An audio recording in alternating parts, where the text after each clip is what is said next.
Hello and welcome, नमस्कार, स्वागत है आपका डेली करंट अफेयर्स में। आज हम 3 जून के करंट अफेयर्स को कवर कर रहे हैं।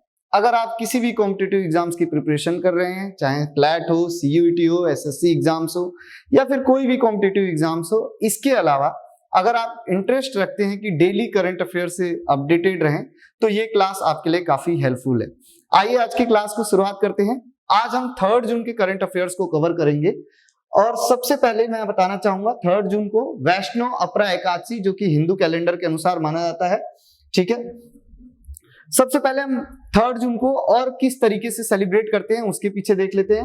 वर्ल्ड बाइसाइकिल डे, यानी आप समझ सकते हैं आज के समय में कार्बन एमिशन के ऊपर और जो इन्वायरमेंटल इश्यूज हैं, जो कि नॉर्मली गाड़ियों से निकलने वाले जो कार्बन एमिशंस हैं, जो हमारे इन्वायरमेंट को डैमेज कर रहे हैं, तो उसकी जगह पे इसको प्रमोट करना बहुत अच्छा रहेगा कि आप जहां जरूरत हो वहां साइकिल चला के जाइए, एक्सरसाइज भी होगी और प्लस इन्वायरमेंट भी हमारा साफ सुथरा रहेगा।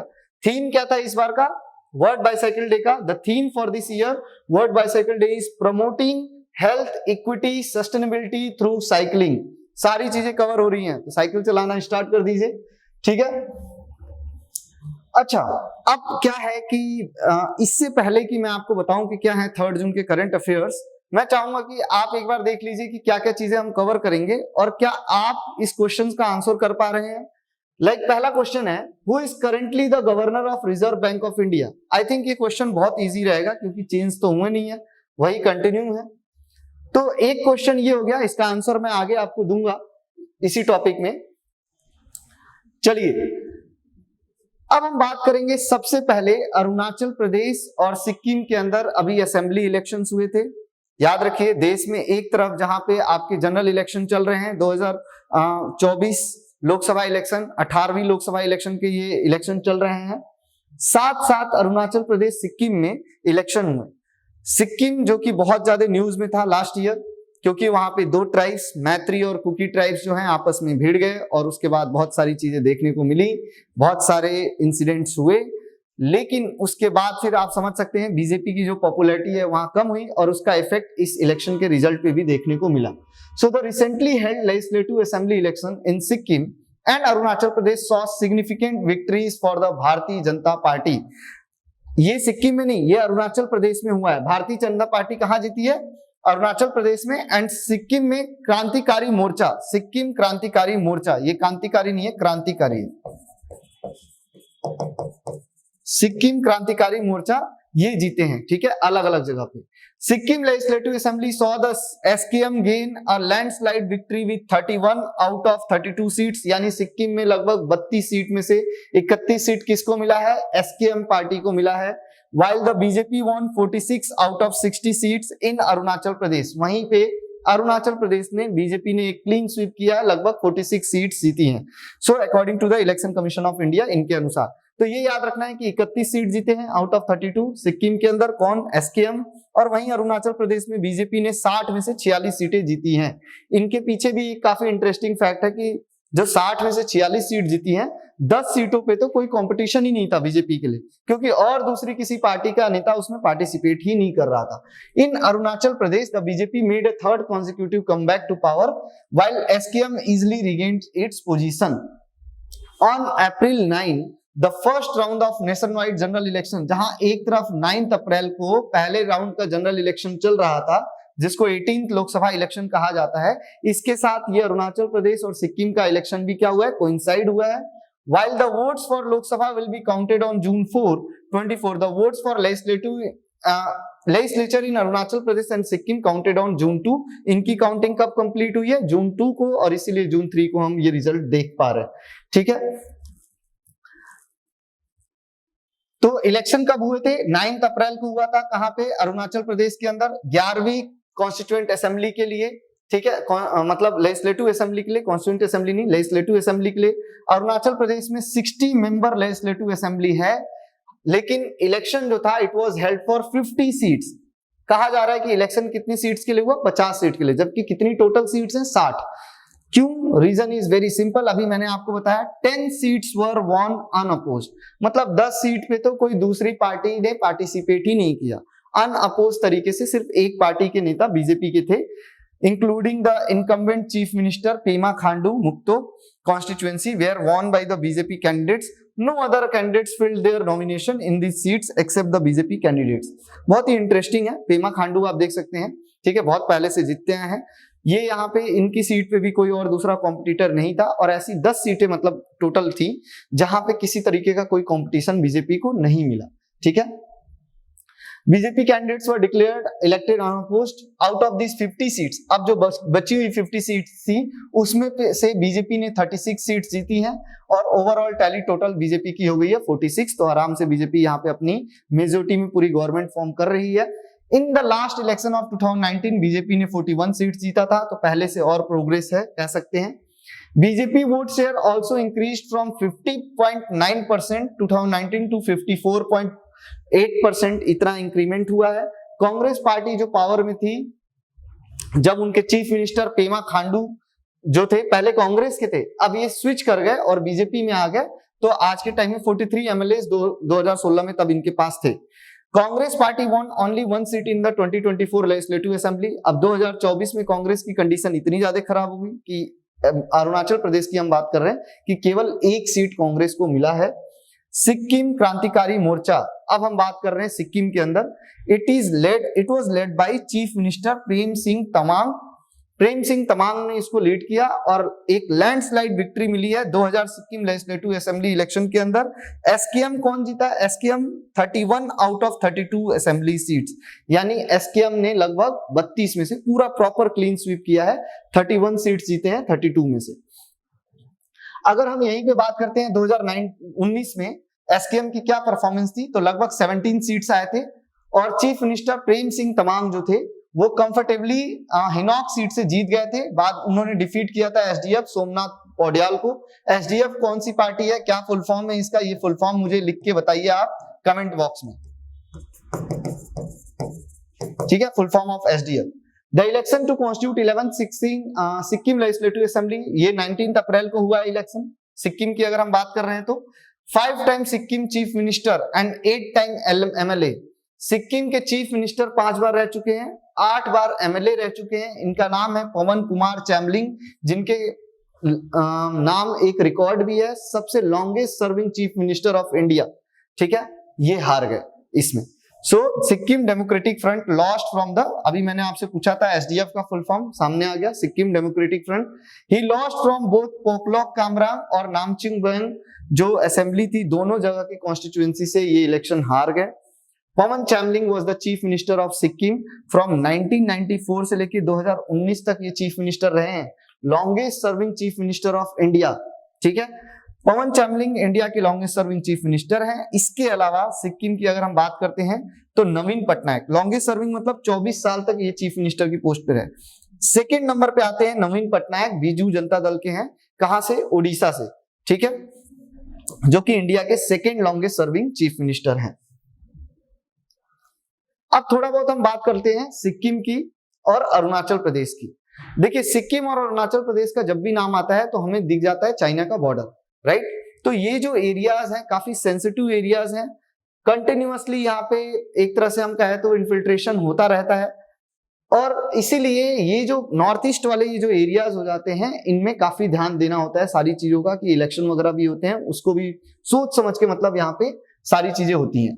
तो सिक्किम और अरुणाचल प्रदेश की अगर हम बात करते हैं तो सिक्किम का फॉर्मेशन लोकेटेड है कहाँ पे? North eastern part of the country and in the eastern Himalayas. एक बहुत ही छोटा सा स्टेट है इंडिया के अंदर अगर हम बात करते हैं तो साइज वाइज में भी देखा जाए तो। सिक्किम बॉर्डर करता है Tibet autonomous region of China के साथ। तिब्बत, चाइना का जो तिब्बत ऑटोनॉमस रीजन है वो सिक्किम के साथ बॉर्डर बनाता है।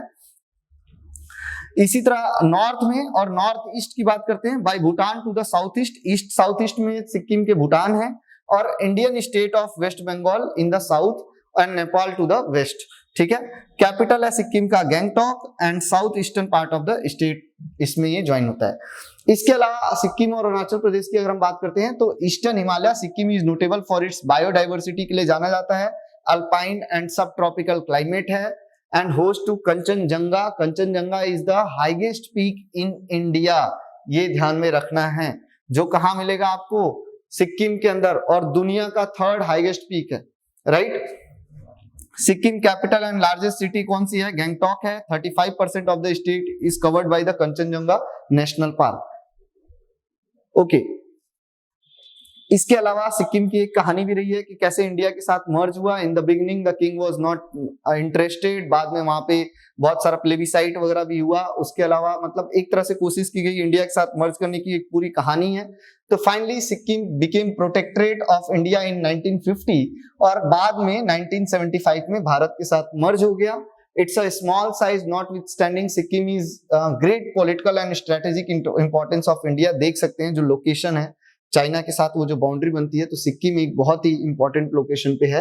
अरुणाचल प्रदेश की अगर हम बात करते हैं तो ये नॉर्थ ईस्ट इंडिया का हमारा सबसे नॉर्थ मोस्ट ईस्टर्न पार्ट में जो सिचुएटेड है हमारा एक तरह से स्टेट, वो है अरुणाचल प्रदेश। अरुणाचल प्रदेश में अभी भी बहुत क्लेम किया जा रहा है कि बहुत सारे गांव जो हैं उसके ऊपर मतलब अपनी टेरिटरी बता के ऑक्यूपाई करने की कोशिश की जा रही है। किसके द्वारा? चाइना के द्वारा। It was form from the north east frontier agency region. India declared it as a state. India ने अरुणाचल प्रदेश को कब स्टेट बनाया था, स्टेटहुड का दर्जा दिया था? 20 फरवरी 1987 में। अरुणाचल प्रदेश के कैपिटल का नाम है ईटानगर, ठीक है, जो कि वहां का सबसे लार्जेस्ट टाउन है और असम नागालैंड के साथ ये अपना बॉर्डर बनाता है अगर इंडियन स्टेट्स की बात करते हैं तो। It shares international border with Bhutan in the west, Myanmar in the east and जो कि एक डिस्प्यूटेड 1129 किलोमीटर बॉर्डर है चाइना के साथ, वो भी शेयर करता है, ठीक है। और मैकमोहन लाइन जो होती है चाइना और अरुणाचल प्रदेश की, उस बॉर्डर को वहां पे रिप्रेजेंट करती है। ओके, हिंदू मिथोलॉजिकल लीजेंड के अनुसार Arunachal Pradesh was the place where, अब हिंदू मिथोलॉजी मतलब जो कहानियां रही हैं उसमें भी बहुत सारी चीजें हैं, जैसे अरुणाचल प्रदेश हमारे लिए कैसे इंपॉर्टेंट हो जाता है। परशुराम जो थे, ही वॉश्ड अवे हिज सिंस, जितनी भी उनकी मतलब एक तरह से पाप वगैरह जिसको कहते हैं। उसके अलावा व्यास मुनि जो थे वो यहाँ पे मेडिटेशन किए थे। भीष्मक जो राजा थे, जो कि एक तरह से रुक्मिणी जो भगवान कृष्ण की वाइफ थी, जिनको अवतार माना गया है माता लक्ष्मी का, वो भी यहीं पे रह चुके हैं, यहीं पे शादी किया था भगवान कृष्ण ने। Ruled by many powerful dynasties and kingdom, Arunachal Pradesh India is dotted with incomparable historical monuments, और बहुत सारी चीजें यहाँ पे हैं इंपॉर्टेंस के लिए, राइट। तो ये था हमारा information, it is related to election Sikkim Arunachal Pradesh और कुछ डिटेल में सिक्किम अरुणाचल प्रदेश के बारे में। अब हम आ जाते हैं अगले न्यूज की तरफ। अगला न्यूज जो है, reserve Bank of India cancels 10-year green bond auction for the first time. अब क्वेश्चन ये आ गया, ग्रीन बॉन्ड क्या है, ठीक है। नॉर्मली जो है बैंक जो है आरबीआई जो है बॉन्ड निकालता है जब पैसे की जरूरत होती है आरबीआई को, तो ये बॉन्ड आजकल डिजिटली होते हैं, ठीक है, कि आपने क्या किया, जो इन्वेस्टर्स होते हैं ये बॉन्ड खरीदते हैं और गवर्नमेंट को उससे पैसा मिलता है और गवर्नमेंट बाद में इनको इंटरेस्ट के साथ पैसा वापस करती है। तो ये जो ग्रीन बॉन्ड निकाला गया था, ग्रीन बॉन्ड का मतलब ये हो जाता है कि कार्बन एमिशन और इन्वायरमेंट फ्रेंडली जो चीजें हैं वो यूज करना, मतलब कार्बन एमिशन कम हो, ठीक है, और जितने भी इन्वायरमेंट फ्रेंडली जो एक इन्वेस्टमेंट हो सकते हैं, काम करने, कंस्ट्रक्शन का काम हो या फिर सोलर पैनल्स लगाने हो, इस पे वो गवर्नमेंट पैसा खर्च करेगी, यानी जो बॉन्ड के थ्रू पैसा आएगा। अब क्या है कि गवर्नमेंट ने ये ग्रीन बॉन्ड वाला निकाला था पिछले साल 2018-19 में, या फिर मेरे ख्याल से 2 साल पहले ही इसकी शुरुआत हुई। उसको 10 साल वाला जो ये ग्रीन बॉन्ड वाला ऑप्शन था इसको कैंसिल कर दिया। क्यों कैंसिल किया, उसके पीछे भी रीजन है। In the first time the Reserve Bank of India cancel the 10-year green bond auction due to dealers ने रिफ्यूज कर दिया to pay the premier for sustainability impact, क्योंकि डीलर्स ने सस्टेनेबिलिटी इंपैक्ट के लिए जो प्रीमियम चाहिए होता है, जिसको ग्रीनियम कहते हैं ग्रीन बॉन्ड के लिए, वो क्या किया इन्होंने, मना कर दिया पे करने से। तो इन्होंने भी क्या किया कि ये चीज ही कैंसिल कर दी। This action has important financial ramification since it exposes the market's unwillingness to invest to the at the targeted rates, यानी ये भी दिखाता है कि कैसे मार्केट जो है, जो आरबीआई ने टारगेट रेट बनाए हुए थे उसमें अनविलिंग है, मतलब उस हिसाब से इन्वेस्टमेंट नहीं करना चाहता है इन चीजों में। In the first half of the fiscal year, the RBI intended to issue green bonds trading totaling rupees 12,000 crore। पहले आरबीआई ने प्लान किया था कि 12,000 करोड़ तक का हम ग्रीन बॉन्ड इशू करेंगे, 6,000 करोड़ करके ऐसे साल में पूरा फिस्कल ईयर का मतलब ये हो जाता है कि टैक्स के लिए, बजट के लिए जो एक ईयर प्लान करती है गवर्नमेंट, जो कि जरूरी नहीं है कि 1 जनवरी से ही स्टार्ट हो, अलग पूरे 1 साल का ही होता है, 12 महीने का ही, लेकिन वो अलग डेट से स्टार्ट हो सकता है. However, as the benchmark bond yield was trading at 6.99%, the bids varied in yield from 7% to 7.06. मतलब उन्होंने बेंचमार्क ये सेट किया हुआ था, लेकिन वो वेराई कर रहा था, जो कि आरबीआई के अलाउबल रेट से ज्यादा हो रहा था. So the auction was cancelled as a result. ये रीजन था. Following the cancellation, the yield on the benchmark 10-year government bond settled at 6.98% 31st में, कि बाद में बेंचमार्क 10 साल के लिए इतना सेटल किया गया. ठीक है, कैंसिलेशन कारण. रुपी ऑल्सो डिक्लाइन. अब क्योंकि पैसे की वैल्यू जो है, हमारा रुपए की वैल्यू, पैसे नहीं रुपए की जो वैल्यू है वो डिक्लाइन कर गई. 2 weeks low 83.47% against the dollar, यानी $1 की वैल्यू इतना हो जा रही थी. तो इसके पीछे कई रीजन है. एक तो ऑयल कंपनीज का जो डिमांड था डॉलर में, और इलेक्शन रिलेटेड जो मार्केट चल रहा था ये काफी हिला डुला था, तो उसके कारण ये चीज देखने को मिली. Market expert suggest that RBI might reattempt the auction post election result when market condition में स्टेबलाइज.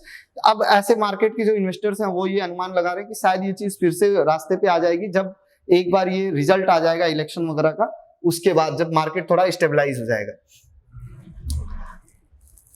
ठीक है, अब आते हैं थोड़ा बहुत आरबीआई के बारे में जान लेते हैं. आरबीआई देखिए एक रेगुलेटरी बैंक के रूप में काम करता है, दूसरे बैंक को गाइडलाइंस प्रोवाइड करता है, सपोर्ट प्रोवाइड करता है whenever it required. So Reserve Bank of India is India central bank, also known as bankers bank. इसी को बैंकर का बैंक, बैंकों का बैंक कहा जाता है. It controls the monetary and other banking policies of the Indian government.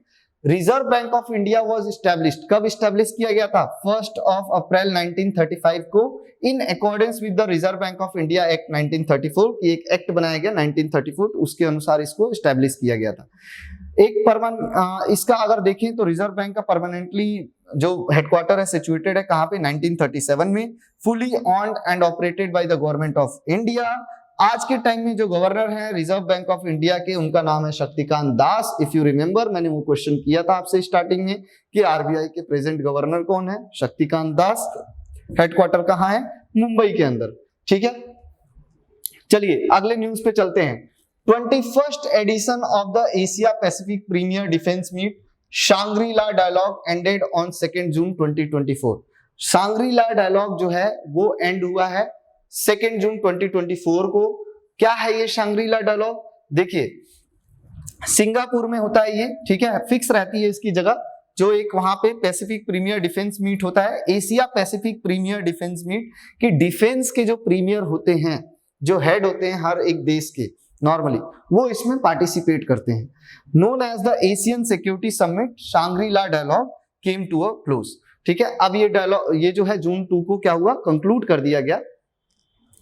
31 मई से शुरुआत हुई थी, जून 2 को कंक्लूड किया गया. लगभग 3 दिन का ये चला. शांग्री-ला होटल इन सिंगापुर, एक होटल है सिंगापुर के अंदर, उसका नाम है शांग्री-ला, उसमें ये हुआ है.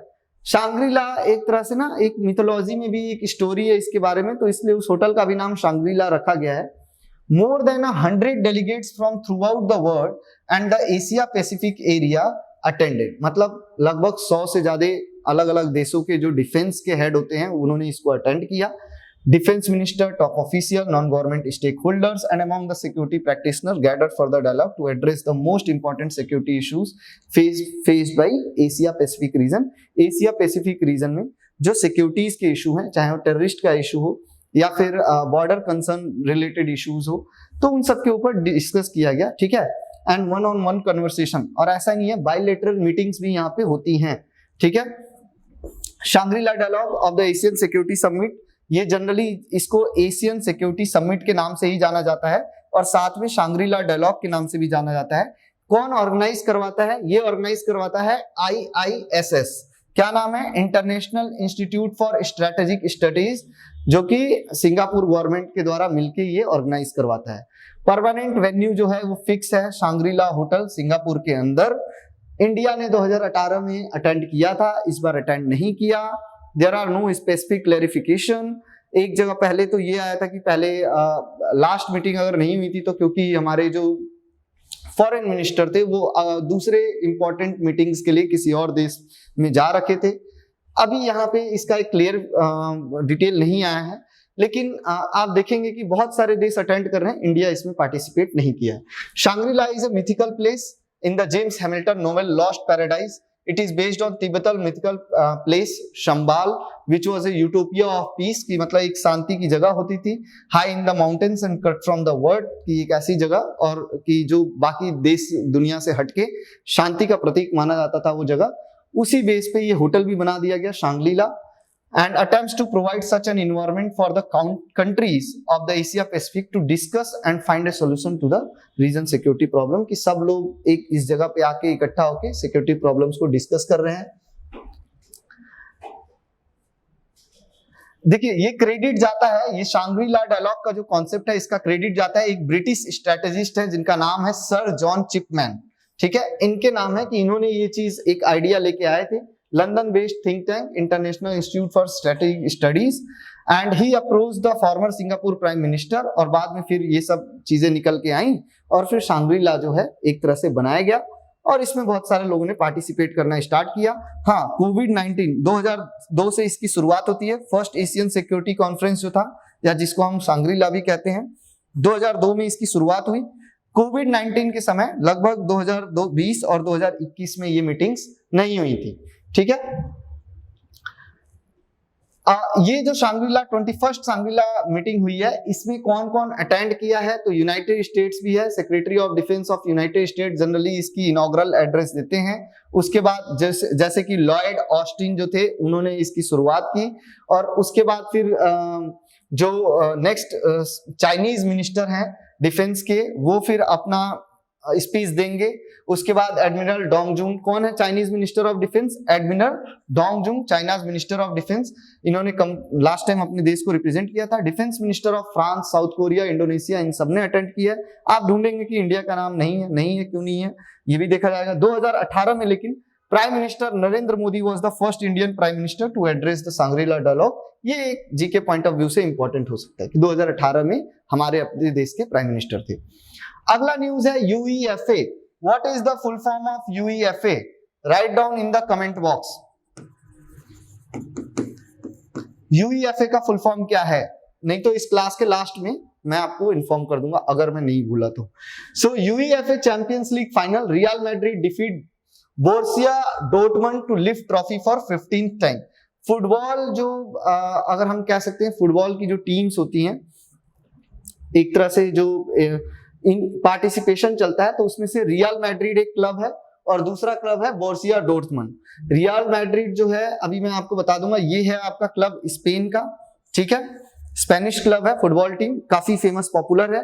पहले इसके साथ जुड़े हुए थे कौन, क्रिस्टियानो रोनाल्डो, ठीक है। और बोरुसिया डॉर्टमंड जो है ये आपका जर्मनी का क्लब है, ठीक है। इन दोनों के बीच ये फाइनल कंपटीशन हुआ 2023-24 यूएफए चैंपियंस लीग और इसमें जो है रियल मैड्रिड जो है वो जीत गया है। और इतना ज्यादा क्या डिटेल में कि कौन सा गोल कब हुआ इतना तो हमें जानने की जरूरत नहीं है, फिर भी एक बार देख लेते हैं। 2023 European domestic professional football season comes to a conclusion at this point as well. June 1, 2024 UEFA Champions league final जो कि वेम्बले इंग्लैंड में खेला गया था। Wembley stadium has played host to 3 Champions league final. इससे पहले भी इस पर्टिकुलर स्टेडियम ने 3 चैंपियंस लीग फाइनल इससे पहले होस्ट किया है, 11-12 में, 13-14 और 23-24 वाला टूर्नामेंट।